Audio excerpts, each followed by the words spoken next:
Being famous all starts in your mind, and we all have different definitions of what famous means. So I'm going to explain a couple of events that happened and why they did and what you can be famous for.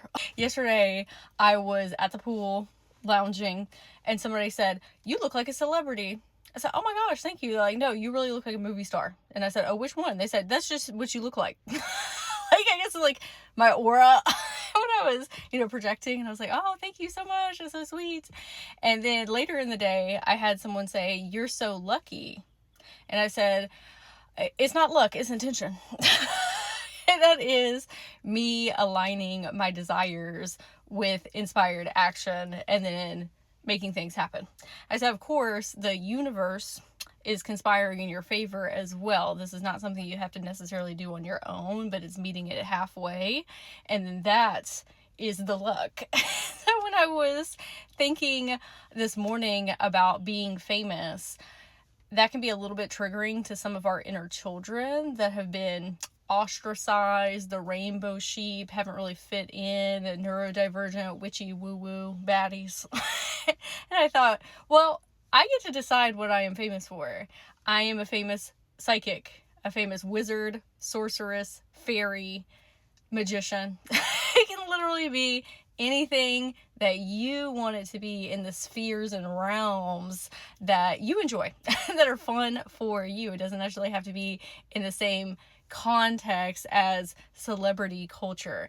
So how I have gotten here in my life to be hearing these things, they are reflections of me and my internal state. Those two people that said those things to me, it's me. I am getting a feedback loop from the universal algorithm of saying, hey, we're going to showcase where your self-concept and your confidence is, and that you feel safe and secure in receiving these compliments of, oh, you look like a celebrity, oh, you look like a movie star. Because a couple of years ago, that would have not made me scared necessarily, but it would have definitely elicited a central nervous system reaction, because I had a fear of visibility, a fear of being seen. But now I'm like, oh, thank you. Like, of course.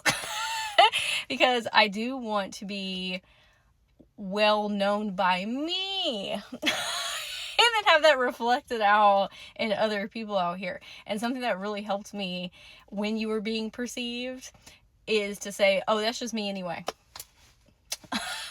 That's me. And that also helps with embarrassment as well. Of like, why would I be embarrassed of myself?